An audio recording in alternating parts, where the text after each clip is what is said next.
Il y a Alex Flipono qui s'est rentraîné normalement cette semaine. Donc il a fait son retour dans les séances collectives.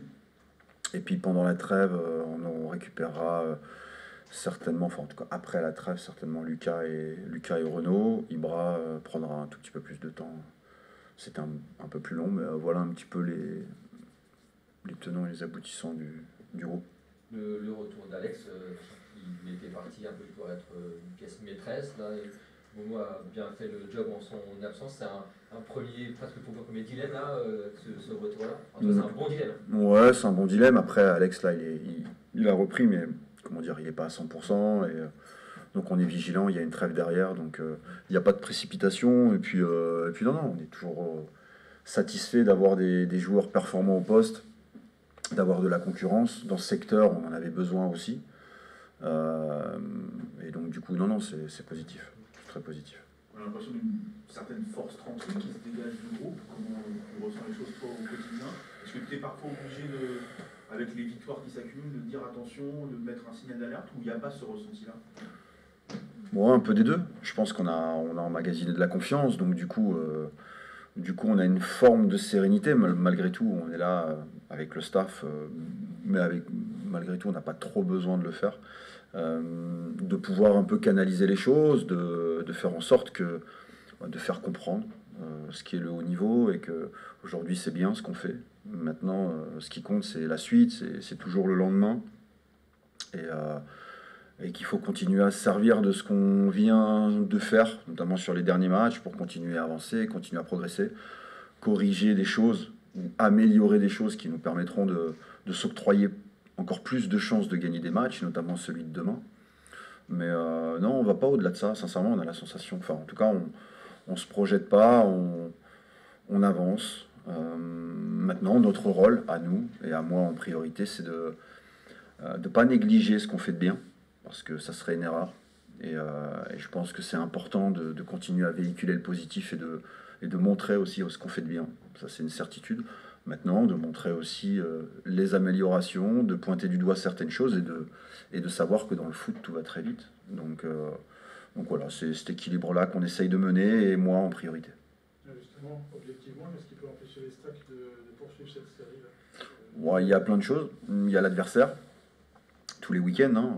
Il y a un adversaire, il y a ce qu'est le foot, il y a les dynamiques. Voilà, je pense que, encore une fois, je pense que c'est le danger. Voilà, c'est le danger, ça. Mais non, je pense que je répète en conf tous les week-ends, de manière assez redondante parfois, mais toutes les équipes ont la possibilité de s'exprimer. Voilà, c'est pas qu'une façade, on le voit tous les week-ends. Et donc aujourd'hui, voilà, on est un tout petit peu mieux lotis que certains là au classement, mais ça ne veut pas dire grand-chose à l'heure où on parle, pardon. Non, nous, ce qu'on veut, c'est continuer à gagner des matchs, mais surtout continuer à avoir des performances qui nous permettent d'avoir des conséquences positives. Voilà. Et c'est vrai que voilà, en ce moment, on fait des bonnes choses. Pourtant, à chaque fois, en conférence de presse d'après-match, vos confrères disent le meilleur à gagner, l'équipe de sport en ce moment très compliquée. Ouais, ce qui est sûr, c'est que depuis le début de saison, on n'a pas volé de points et qu'à chaque fois qu'on a plutôt été performant, on a été récompensé. Et à l'inverse, effectivement, on a été performant. Ce qu'on veut, c'est être difficile à jouer pour les autres. Voilà. Et quand on l'est et qu'on est capable d'avoir le don de soi, les valeurs qu'on véhicule chaque week-end, plus malgré tout une qualité qu'on est capable de mettre offensivement, mais dans pas mal de domaines, ça devient intéressant. Mais il y a des équipes qui nous mettent en difficulté, et il faut qu'on soit vigilant, il faut qu'on soit rigoureux, et le championnat est très long, on le voit tous les week-ends. Donc aujourd'hui, ça paraît être de la langue de bois, mais ça ne l'est pas, parce que je pense qu'on connaît les choses. Voilà. Chaque chose en son temps, aujourd'hui c'est bien, mais ce qui compte c'est le match de demain et rien de plus. Est-ce que c'est un challenge quand même de rester à cette première place avant la trêve? On n'en a pas beaucoup parlé, sincèrement, voire pas. Non, ce qui compte, c'est de continuer à être. À s'octroyer le plus de chances de gagner le match de demain. Voilà.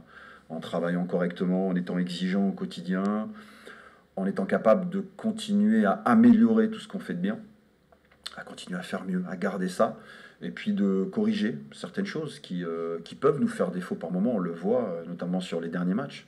Et c'est important parce qu'aujourd'hui, c'est vrai que nos matchs, en tout cas ces derniers temps, on est capable de s'octroyer 3 points en faisant des performances où il y a toujours quelque chose qui nous rappelle à l'ordre malgré tout. Et je pense que c'est le meilleur signal. Voilà, c'est de comprendre qu'on fait bien les choses, mais. Et ce mais, c'est moi qui m'en occupe. Et cette petite piqûre de rappel, notamment, c'est les fins de match qui sont un petit peu plus compliquées dès qu'il y a des changements. Ouais, pas que. Oui, parce que sur nos 2 matchs à domicile, le score est on mène 5-1 contre Guingamp, on mène 3-0 contre Annecy, et je pense pas que ça soit de la suffisance ou du relâchement. Sincèrement, on analyse les choses. Je pense que dans certaines phases, quand on sort de ce qu'on fait sur un 11 de départ, je pense qu'il y a on doit être capable de, nous, staff, de modifier un peu ça. Parce que je pense qu'on ne correspond pas poste pour poste à ce qu'on fait à des endroits spécifiques du terrain. Et ces derniers temps, on le fait parce que le score est plus large et qu'on offre du temps de jeu. Mais je pense que de ce côté-là, il faut qu'on évolue aussi, notamment tactiquement sur des fins de match, quand on a la chance de pouvoir mener.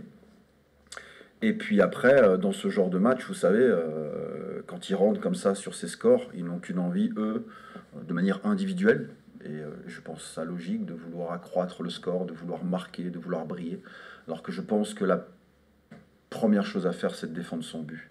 Voilà, d'être porté par le collectif, des attitudes collectives, et en fait les récompenses viennent d'elles-mêmes. Et c'est là-dessus qu'on travaille. Vous parlez des prestations avec le mais, c'est presque rassurant, c'est qu'on ne sent pas forcément une équipe sur régime, on est très grasse ou très petite, tout réussi, mais plutôt comme si c'était un peu le niveau presque moyen, votre niveau moyen actuellement, et que ce qui est plutôt rassurant parce qu'il y a quand même un peu de marge dans la maîtrise qu'on voit dans le jeu. On fait des choses intéressantes et on a la sensation qu'on peut s'améliorer dans certains domaines. Ça, c'est une certitude et c'est quelque chose vous l'avez dit, de super intéressant. Maintenant, il faut qu'on soit capable de le corriger à un moment donné. Et en le corrigeant, de ne pas perdre ce qui fait notre force aussi. Et puis, il y a un adversaire au fur et à mesure qui nous connaît ou qui nous connaîtra un peu mieux. Et donc, forcément, tout ça fait que ça deviendra de plus en plus dur. Mais je pense que nous, notre challenge, c'est de faire en sorte que pour l'adversaire aussi, ça soit super dur. Vous êtes d'accord, du coup, quand je dis sur ce mois de septembre, là, et ces victoires successives, c'était presque en jouant à un niveau... en tout cas, sur ce qu'on a produit, on a mérité ce qu'on a fait. Voilà. Parfois, vous êtes capable d'avoir une série de victoires, et puis quand vous les décortiquez bien, vous les avez faites à l'arrache, vous avez gagné 1-0 sur un contre. Je pense que ça n'a pas été ça. Voilà, ça c'est une certitude. Maintenant, ça ne sera pas toujours le cas non plus. Et ça, il faut qu'on l'entende. Et du coup, oui, je pense qu'on a encore... c'est intéressant parce que je pense qu'on a encore des améliorations dans certains domaines. Et je pense qu'on doit l'avoir aussi en termes de groupe, de manière plus diffuse, de pouvoir être capable de faire ce qu'on fait, mais à plus qu'à 11 ou 12. Voilà. Et je pense qu'en l'état, on ne peut pas le faire en faisant du copier-coller. Voilà. Je pense que c'est le débat et la réflexion du moment. Et je pense qu'en fonction des uns et des autres, je pense qu'il y a quelques modifications à faire, subtilité à trouver. Et encore une fois, ça c'est notre job. Est-ce que dans l'avancée du projet d'équipe, est-ce que vous aviez imaginé ça pendant la préparation, que si vite ça soit quand même abouti d'une certaine manière? En tout cas, depuis la saison dernière, même si le style est un tout petit peu différent, pour moi il y a de la continuité, malgré tout à ce qu'on faisait sur la deuxième partie de saison, voire même les matchs de fin de saison. Quand vous regardez le dernier match d'Amiens, même la défaite à Grenoble sur les 2 derniers matchs, ce genre de maîtrise qu'on commençait à avoir, je pense qu'on est juste dans une forme de continuité, avec la venue de joueurs un peu différents, et puis des joueurs qui ont émergé, qui étaient là la saison dernière et qui prennent le relais. Si vous décortiquez bien et vous étiez là sur la phase de prépa, on a eu des matchs qui ressemblaient à ça aussi. Et après, score aidant, match d'ouverture aidant, a fait que, en termes de confiance, on a été capable d'emmagasiner des choses. Et oui, forcément, c'est je ne vais pas dire surprenant, mais c'est intéressant de voir ça. Maintenant, ce qui compte, c'est de pouvoir l'amener jusque très loin. Et je pense qu'en l'état, c'est difficile d'analyser ça. Et je pense qu'au cœur de ça, on va y amener des subtilités, des complémentarités, et il y a d'autres joueurs qui vont venir émerger. Il y a Adrien qui vient après vous, pour en parler un peu plus, parce qu'on parle souvent des recrues ou des joueurs qui marquent. C'est vrai qu'Adrien, ce qu'on peut constater, c'est que tous les joueurs à côté de lui sont bons. Que ce soit Junior l'année dernière, Paolo, je pense à Ivan, même à Momo Diop devant lui. Forcément, c'est pas un hasard. Non, c'est jamais un hasard. Non, c'est jamais un hasard. C'est un joueur d'expérience qui connaît la catégorie, enfin voilà, puisqu'il la maîtrise depuis de nombreuses saisons. C'est un joueur de qualité, un joueur avec une qualité de relance supérieure à la catégorie, voilà, à la division, voilà, capable de bien défendre aussi, qui évolue encore, je trouve. Voilà, je trouve que par rapport à son début de saison l'année dernière, je trouve qu'il est bien mieux. Il est dans la continuité de ce que fait l'équipe aussi. Et oui, il amène de la sérénité, de la confiance, tout ce qu'il faut à des jeunes joueurs pour pouvoir émerger. Voilà. Et forcément, c'est pas une coïncidence. Est-ce qu'il y a une demande entre guillemets, d'assumer encore plus son rôle de capitaine, à la fois parce qu'on l'a un an de plus au club, et puis parce que les capitaines sans brassard aussi sont partis? Ouais, non, il l'assume de manière naturelle. Après, il y a plusieurs façons de mener ça. C'est pas le plus grand des aboyeurs dans le vestiaire. Voilà. Maintenant, il le joue à sa manière, avec beaucoup de sérénité, en fait, de manière similaire à ce qu'il est sur le terrain. Et après, il y en a d'autres qui prennent le relais, qu'on voit pas forcément, qui sont plus subtils, qui sont capables d'aboyer au bon moment, qui diffusent des messages. Et il y en a d'autres, de par leur présence, sont importants là-dedans. Donc, non, et dans ce rôle-là, il n'y a pas de souci. C'est un relais parfait pour moi, et tout va bien. Est-ce que sur le plan athlétique, est-ce qu'il est ménagé de manière particulière, notamment au match du Paris FC, il est vite sorti à la mi-temps? C'était ça, je crois. Ouais, sur le match. Oui, parce qu'il enchaîne, parce que l'âge, parce que là, on a joué 3 matchs en 6 jours et qu'il a enchaîné les 3 matchs. Et en plus, il avait eu quelques pépins la saison dernière qui l'avaient freiné sur 3-4 semaines. Donc du coup, oui, forcément, il n'y a pas de passe-droit. Ça, c'est une certitude pour personne. Mais par contre, oui, il y a des gestions particulières à avoir. On peut pas gérer Adri de la même manière qu'on gère Ivan Titi. Adrien, ça change quoi pour toi de bien devant nous, que ce soit après les matchs ou là, aujourd'hui, en étant capitaine d'une équipe qui tourne, plutôt qu'il y a un an d'une équipe qui est un peu en crise, où tu dois un petit peu aussi éteindre le feu? Honnêtement, ça change pas grand-chose parce que même l'année dernière, quand nos résultats étaient pas forcément bons, j'étais pas inquiet. J'étais pas inquiet parce que cette force que l'on voit aujourd'hui sur le terrain, moi je la vois tous les jours aux entraînements. Je vois qu'on travaille bien et que voilà, au bout d'un moment, je savais que ça allait payer.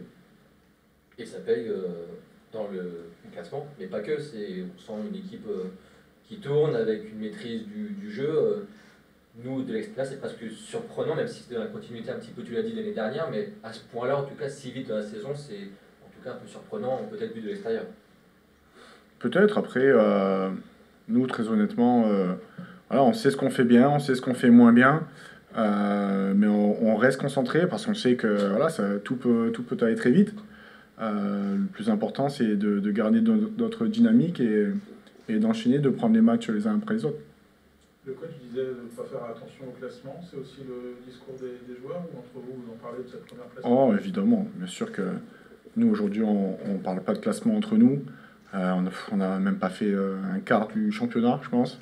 Donc, c'est pas du tout le moment de regarder ça. Nous, ce qu'on veut, c'est prendre du plaisir ensemble, gagner des matchs, ramener du monde au stade et voilà, rendre fiers les nôtres. Même pas un petit clin d'œil au classement quand on va gagner à Saint-Etienne et puis dire que la première place, ce sera pour 3? Non, pas du tout. Non, du tout, parce que il reste beaucoup de matchs. Mais surtout, on a vu que cette équipe de Guingamp, quand ils sont venus chez nous, on les a trouvés très bons, très accrocheurs. Donc voilà, on n'oublie pas d'où on vient et on sait que c'est un championnat très homogène et que tout le monde peut battre tout le monde. C'est que l'un peut-être des axes de progression de l'équipe, c'est les fameuses fins de match où l'équipe semble un petit peu se déséquilibrer au gré des changements. Comment tu perçois un petit peu les choses?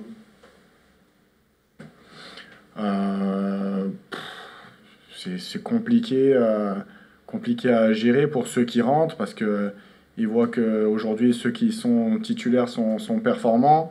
Il y a énormément d'intensité dans nos matchs, donc peut-être que même nous, ceux qui sont sur le terrain depuis le début, on a moins de force, on arrive moins à faire les efforts.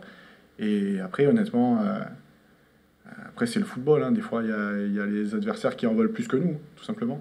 Parce qu'il faudra peut-être savoir un petit peu se dire, se freiner.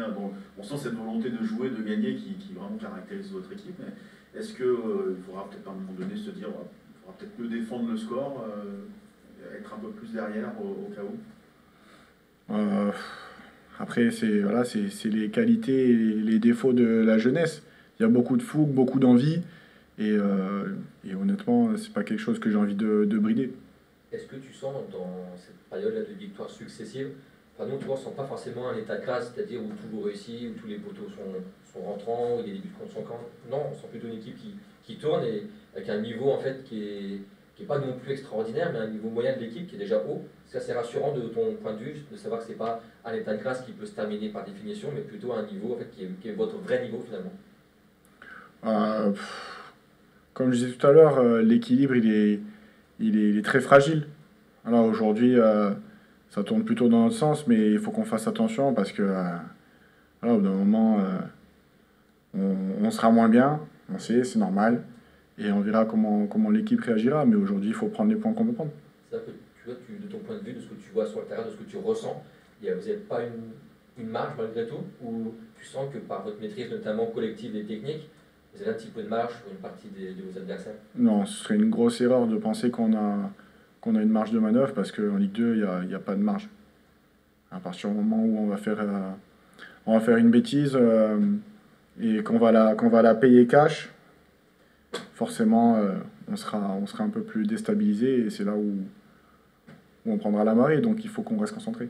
Ça, c'est une partie de ton discours ou pas? À l'intérieur, tu as besoin de rappeler ça ou naturellement, les joueurs savent aussi que ça peut, comme tu dis, que c'est fragile. Tu n'as pas besoin forcément de le rappeler ou malgré tout, tu as des petits points d'alerte malgré tout pour... Non, de temps en temps, voilà, quand j'ai des discussions un peu informelles avec certains, on en parle, mais c'est une équipe qui a un très bon mental, un très bon état d'esprit. Donc ces choses-là, honnêtement, c'est quelque chose qui est acquis pour nous, de se dire que c'est pas parce qu'on est premier aujourd'hui qu'on le sera à la fin de la saison. C'est très bien que ça va être encore très long. Tu es expérimenté, tu connais beaucoup de groupes de Ligue 2. Comment tu ressens? Tu sens quand même la force? Tu as déjà connu un groupe en ce moment, une équipe aussi forte au cours de ta carrière, comme ça? Ouais. C'est pour ça qu'il faut qu'on reste attentif. Pour parler aussi encore une fois, de ton rôle de capitaine, est-ce que cet été, parce que tu avais un an de plus au club déjà, les joueurs cadres aussi sont partis, tu as dû prendre un peu plus encore de ce brassard de manière encore un peu plus prononcée au quotidien? Non, pas plus que ça. Honnêtement, mon rôle, il change pas énormément. Là, au contraire, j'essaie de laisser de la place aux mecs qui aussi a cette faculté de rassembler, de fédérer autour d'eux. Donc voilà, c'est quelque chose qu'on fait tous ensemble.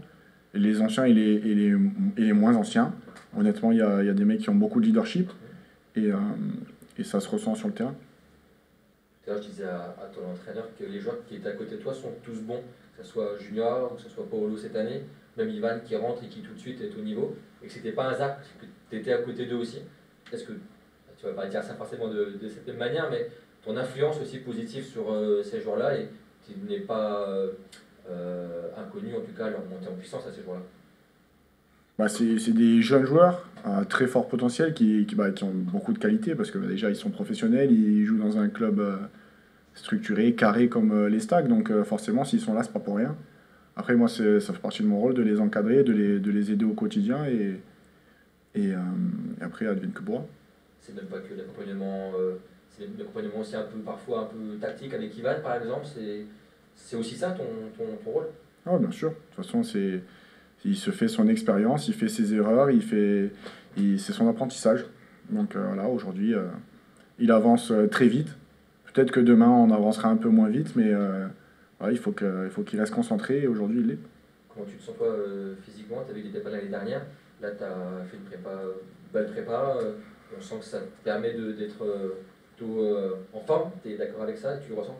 Ouais, je me sens bien physiquement. Voilà, bon, c'était une semaine à 3 matchs, donc c'était quelque chose de plutôt particulier. Mais voilà, dans une semaine type, je me sens très bien. Tu as connu un barrage Ligue 1, Ligue 2. Tu n'as jamais joué en Ligue 1. Est-ce que tu te dis que c'est un peu l'année jamais pour toi de monter en Ligue 1? Non, du tout. Non, t'allais pas Je pense pas du tout à ça parce que honnêtement, je le redis, là je suis ici pour le match de demain. On pense absolument pas au classement. Vraiment, c'est pas des phrases bateau. Demain, on a un match contre Le Mans qui va être au contraire typiquement le match de Ligue 2 où ce sera vraiment engagé. Il va y avoir beaucoup de duels. Voilà, on sait qu'on va avoir un combat physique à livrer. Et si on fait pas ça, ça passera pas.